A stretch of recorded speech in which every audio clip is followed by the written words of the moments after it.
Hey friends, Anthony Curlew here with domainicate.com. Hope you're all doing well today. I wanted to make a little video to talk about the discount club for ordering back orders through dropcatch.com. Someone had asked about it this week, so I thought I would just make a little video. So for those who don't know about Dropcatch, it's a site where you can bid on names that are pending deletion, names that have gone through the expiry process, as well as you can bid on names that ended up in auction after going through the expiry process. When you first log in, you're going to see the current auctions here, but that's not really the purpose of this video. So what I'm going to do is I'm going to show you first how I search for names. I click on pending delete, and then I click on .com because I'm a big .com guy. I highly recommend that, especially if you're just getting started, that you focus on .coms. I click on no dashes. I click on no numbers, and sometimes I'll even put a maximum character length in there so I don't get anything crazy. I'll just say 15 characters max. Now let's see. Okay, so that's 266,000 names. There's never a shortage of names to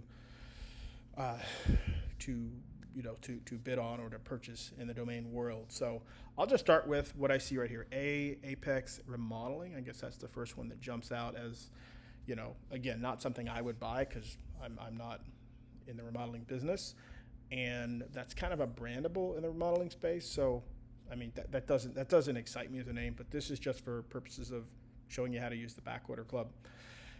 So I copied the name here, and essentially if you really wanted this name, like for example, if this happened to be someone's name and they were hiring you to help get it back for them, you'd click on here and you'd just say, hey, I want to back order this name. You'd pay $59, and actually they're not going to charge you unless they successfully back order it, and you're the only one who gets it. And of course, if more than one person back orders it, that's how they end up at those auctions. So let's assume this is just a name that you like, and you said, hey, I want to take a gamble on throwing a bid in. So you click on buying, and then you'll see this third column here says discount club, and then you click on add discount club back orders. So then you paste the domain name in there, put a comma, and then you put the price. So just like it shows up here, I mean, minimum is $10, maximum is $58. Why is the maximum $58? Because at $59, you're paying the full price for the back order. So you're going to put domain, comma, your price. Now, if you really want to take a gamble, you can say, I'll throw a $10 bid in there. If I get it, great. If I don't, I'm happy. And then if that goes through, if nobody else bids on it or puts a back order, then that name is yours for $10. The cool thing is whatever you pay here, your next year registration fee is covered as well. So it's not like some systems where you may win an auction and then you have to add the reg fee on top of that. So, to increase your chances, you might want to bump it up to, let's say, $15. And that way, if somebody, else bids 10 or 11 or 12, you'll get it. For example, this morning I had a name in there, and I think I put like $13 in there because I was like, it's an okay name. And as it came time for it to, as it was coming close to the end of the period, I said, well, what would I really pay for that? I said, I'll pay 20. So I upped it to $20 like that, and I actually won. So what happens here, let's say I want to bid $20 in this, I'm going to hit submit. And so now it says success, Apex Remodeling, okay.